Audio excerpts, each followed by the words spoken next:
In a huge controversy that has broken out in the last few days, we've seen a number of social media posts in the last few weeks, despite this pandemic, which have been very hateful and communal in nature, many of them by right-wing trolls. That has now been brought to the attention of prominent people in the Middle East, particularly countries that are friendly with India, including the UAE. As this backlash has grown over these Islamophobic tweets, even the Organization of Islamic Conference, or the OIC, which is the biggest grouping of Islamic countries, strongly criticized India for this yesterday. And today, India's ambassador to the UAE, Pavan Kapoor, said that India and the UAE share the value of non-discrimination and that discrimination is against our moral fabric and the rule of law. Indian nationals in the UAE, he said, should always remember that. Well, among the most prominent voices to criticize these Islamophobic tweets was Princess Hind Al-Qasimi, who is a member of the royal family and joins us via satellite, via Skype from Dubai. Thank you so much for joining us this evening, ma'am. We're kind of, unfortunately, used to seeing this kind of hatred and sort of communal overtones to tweets in India. What caught your attention this time? What did you see that made you so angry? I didn't like what I saw. I grew up with workers at home. I was raised by Jews, and this was not what I'm used to hearing from Indians. And I didn't like that he had many rude comments. He was making fun of my religion. He was calling us the religion of the donkey, which was 1,400 years old. And he also said something about the country being built by Indians, and without the Indians, we would fall into ruin.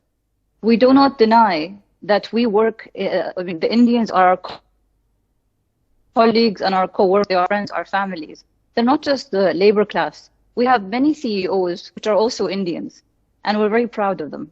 We don't deny this friendship. One of the top 5 countries we trade in, import and export and infrastructure and everything is India. I don't see India as a competition. I see India as a family. I mean, from the ancient Sanskrit dictum, we have a word which says, "We are all one family." And India, I mean, when I used to come to India,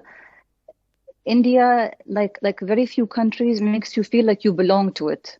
So I was ashamed to see an Indian saying that. Absolutely, and so are we. I have been to India, and I've met journalists. They will say good things about India and the corruption. I would say, but look at India today. I can tell you that, I would say that most Indians still very much believe in our secular democracy, and they're not full of the kind of hatred that you see on Twitter and that you see online. And I'm sorry that, you had to see those comments and read those comments. If there's one message you wanted to give today to those people who have made this a religious issue and one of religious bias, what would that message be? We are all one family. Today I quoted something about Gandhi, which says, "I am the Christian, I am the Jew, I am the Muslim, I am the Buddhist, I am the Hindu. We are all one family." And I also mentioned that the Emirates is not a country, does not accept hate. And that man that was quoting things, that was tweeting with a lot of arrogance, he does not represent the India I know. I don't think India would be proud to say that this is an ambassador of India. No, it would not. And I think the person that tweeted you is somebody who doesn't represent all of us either. So we're glad you called out the bigotry. Thank you very much for joining us on NDTV this evening and speaking your mind on this issue. Thanks very much.